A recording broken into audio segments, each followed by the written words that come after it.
In the My app, swipe towards the Cards tab. Under the Cards tab, you will see certain banners that will allow you to order a virtual card. To order a virtual card, tap on the Get a Free Card button on the virtual card banner.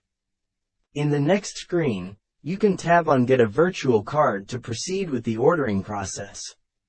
You can also view Maya's terms and conditions and privacy policy documentation by tapping on the links.